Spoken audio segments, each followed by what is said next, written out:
Capítulo 554. Acima da névoa cinza, dentro do palácio que parecia a residência de um gigante. Sentado na cadeira do louco, Klein levantou a mão direita, permitindo que o cetro do deus do mar voasse para fora da pilha de lixo e pousasse em sua palma. Ele originalmente planejou colocar este artefato selado, que estava no nível de um artefato selado de grau 1, ao lado de sua cadeira.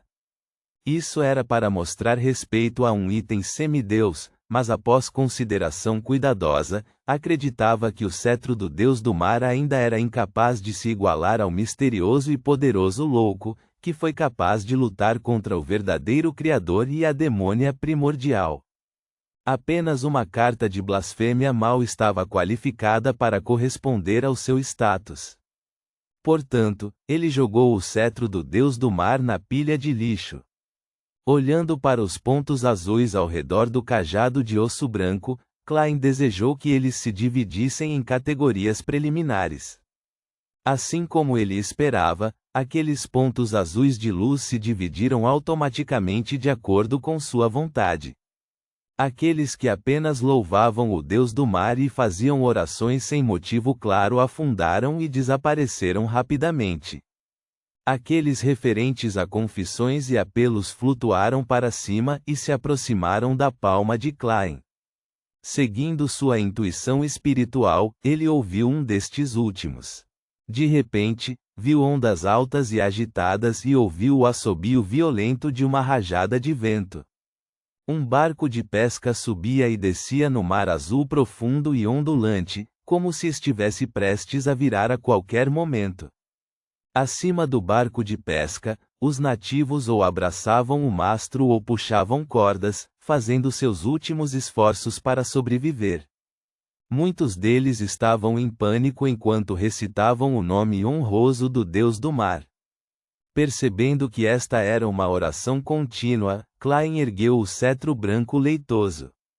Na ponta do cetro, as joias de cor azul emitiam um halo de luz, uma após a outra, antes de se conectarem em uma e brilharem na cena. Os pescadores foram perdendo gradativamente toda a esperança quando, de repente, sentiram o navio lançado ao ar se estabilizar. Eles olharam ao redor surpresos e viram que as ondas parecidas com montanhas haviam se acalmado do nada, e os ventos violentos estavam se acalmando lentamente, tornando-se tão suaves quanto a cerveja Zarar. As nuvens escuras e dominantes no céu se dissiparam, e uma tempestade foi repelida com força por uma força misteriosa antes que pudesse assumir completamente sua forma. Os pescadores recuperaram rapidamente do seu estado de atordoamento e compreenderam o que tinha acontecido. O Deus do mar protegeu a todos. Deus do mar mostrou sua majestade. Plop, plop, plop. Todos se prostraram no convés, abriram as mãos e levaram-nas à boca, recitando o nome honroso do Deus do mar de forma irregular. Obrigado, elogie você. Adorador do mar e do mundo espiritual, guardião do arquipélago Horsted, governante das criaturas submarinas, mestre dos tsunamis e das tempestades, o grande Kalvitoa. Acima da névoa cinza, Klein sentiu-se um pouco deprimido. Fui eu quem te salvou, então por que você está agradecendo a Kalvitoa? Essa serpente marinha apenas criará furacões deliberadamente, desencadeará ondas e intimidará você para que você acredite piamente nela. Klein ficou em silêncio por 2 segundos e de repente começou a rir. Kalvitoa já está morto, e o atual Kalvitoa é outra das minhas identidades. Por que eu deveria ficar de mau humor quando as pessoas agradecem minha outra identidade? Isso é algo que um sem-rosto deve observar ao atuar de verdade? Mergulhar totalmente no papel, tratando todas as emoções que recebe como se fossem suas, mas também nunca esquecendo quem realmente é. Isso é difícil de conseguir. Deixar de prestar atenção a isso pode resultar em um estado mental anormal. E quando o estado mental de um Beyonder se tornar anormal, ele não estará longe de perder o controle. Depois de pensar um pouco, Klein soltou um suspiro e riu sozinho. Afinal, desempenhar o papel de Deus do mar foi bastante gratificante.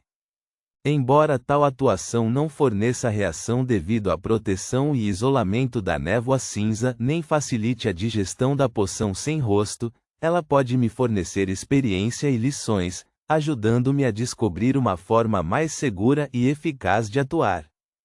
Concluindo seus pensamentos, Klein espalhou sua espiritualidade para outro ponto de luz. Desta vez, o apelo veio debaixo de uma ponte. Uma mulher com roupas esfarrapadas e um corpo purulento estava encostada em um canto, murmurando o nome honroso do deus do mar enquanto fazia sua confissão final. Através de suas descrições, Klein parecia ter testemunhado sua curta vida. Era uma mulher nativa cujos pais acreditavam no deus do mar. Como resultado, ela herdou a fé do deus do mar. Na primeira década, aproximadamente, o seu pai trabalhou como mineiro, reparando estradas e assentando os trilhos, enquanto a sua mãe se concentrou em empregos temporários, costurando, lavando roupa, ajudando nas docas e, ocasionalmente, trabalhando como menina de rua. Só então a família mal sobreviveu. Uma mudança abrupta ocorreu há 2 anos. Seu pai morrera durante um acidente de conserto de uma estrada, e a companhia ferroviária de Horsted oferecera apenas uma ninharia de indenização. Isso empurrou a família para um caminho sem volta. Posteriormente, a menina foi vendida pela mãe ao Teatro Vermelho e tornou-se prostituta legal. Embora o imperador Roselle já tivesse inventado o preservativo há muito tempo, muitos piratas e aventureiros não estavam dispostos a usá-lo em seu desejo de prazer momentâneo. E como o Teatro Vermelho não impunha o uso de preservativos, a resistência da menina foi ineficaz. Tudo o que pôde fazer foi se submeter, acabando por ser infectada por alguma doença. O gerente do Teatro Vermelho tentou fornecer-lhe um tratamento simples, mas vendo que ela não estava melhorando, foi expulsa porque o custo do tratamento era obviamente muito maior do que o custo de comprar outra garota. A menina doente não só não conseguiu encontrar um novo emprego, como também não tinha dinheiro para alugar uma casa. A sua mãe e os seus irmãos mais novos já tinham desaparecido há muito tempo, talvez já mortos ou raptados para se tornarem escravos. A menina virou vagabunda e morou embaixo da ponte. Ela conseguiu sobreviver por algum tempo graças à alimentação e aos remédios gratuitos fornecidos por instituições de caridade. Mas no final das contas foi um curto período de tempo. Sua doença piorou cada vez mais e seu corpo ficou cada vez mais fraco. Muito rapidamente, ela chegou ao fim de sua vida. Naquele momento, ela se lembrou dos dias em que era mais bem alimentada e vestida. Lembrou-se das palavras que os piratas e aventureiros diziam ocasionalmente. Ela sussurrou e orou ao Deus do mar: "Eu quero viver como um ser humano." Klein mais uma vez levantou seu cajado, mas descobriu que esse artefato selado não possuía a capacidade de curar doenças. Ele pensou em comprar alguns remédios de Enlil White através do mundo, mas descobriu que a cena da oração aconteceu ao meio-dia. A menina já havia falecido debaixo da ponte, na lama e na terra, com o corpo cheio de agonia e fome intensa. Klein ficou em silêncio por um momento, depois levantou o ângulo da tela de oração para revelar a localização da ponte. Depois de memorizar as características das ruas próximas e dos arredores, Klein recostou-se na cadeira, suspirou e disse com um sorriso falso: "Que desejo humilde. Não há muita oportunidade de atuar. Vou tentar o meu melhor para enterrar você como um ser humano." Ele retraiu sua atenção e examinou os outros pontos de luz, procurando por alguém com quem pudesse atuar, mas não encontrou nada.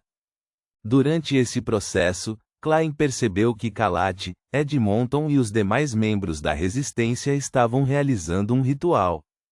Eles colocaram um lote de itens no altar e oraram para que o Deus do mar os imbuísse de poder. Então é assim que eles recebem os itens Beyonder que usam para negociar. Estar no nível de um semideus é realmente diferente. Além disso, eles estão acostumados a não receber respostas imediatas. É como se planejassem deixar os itens no altar a noite inteira. Aparentemente, aquela serpente marinha, Calvitor, também não respondia imediatamente. Depende do seu humor, ou se estava dormindo ou não. Caso contrário, só poderia responder instintivamente, incapaz de produzir qualquer item Beyonder em lotes. Klein pegou o cetro do Deus do Mar, fazendo as joias azuis brilharem novamente. A espiritualidade ilimitada se fundiu magicamente, jorrando na cena de oração com vibrações transcendentes e fundindo-se aleatoriamente com vários itens. Alguns deles são amuletos de choque elétrico, alguns que permitem às pessoas nadar no mar como peixes, alguns que permitem que um vendaval sopre. Dentro de 3 meses, a espiritualidade deles gradualmente declinaria até o nada. Klein semicerrou os olhos, sentindo as mudanças nos itens. Embora ele tivesse respondido apenas 2 vezes, já estava bastante exausto, apesar de confiar principalmente no poder do cetro do Deus do Mar. No entanto, a primeira resposta teve a ver com ele dispersar à força uma tempestade e acalmar as ondas, enquanto a segunda resposta foi simultaneamente fornecer um encantamento a dezenas de itens. Essas ações estavam no nível de um semideus, então isso era bastante desgastante para sua espiritualidade. Mesmo que eu use frequentemente o cetro do Deus do Mar, não conseguirei durar muito. Por outro lado, os efeitos colaterais negativos não seriam um fardo para mim. Posso tentar usá-lo às vezes. Sim, a situação com a resistência me lembrou. Também posso orar para mim mesmo e fazer vários amuletos, principalmente para me permitir fazer coisas debaixo d'água. Dessa forma, mesmo que eu me encontre em uma batalha naval, não ficaria tão limitado. Ah, certo, ainda não sei fazer amuletos para canalizar relâmpagos. Preciso buscar as informações de misticismo correspondentes e, com elas, posso lidar com inimigos que tenham superioridade aérea.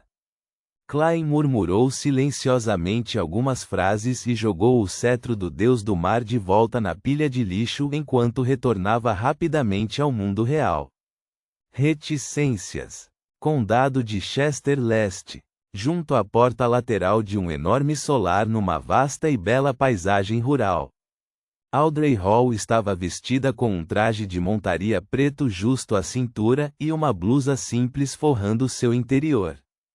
Ela sentou-se habilmente nas costas de uma égua vermelho acastanhada, sem mostrar o menor sinal de vacilação. Suas botas de couro preto estavam nos estribos, com as calças brancas ligeiramente enfiadas neles.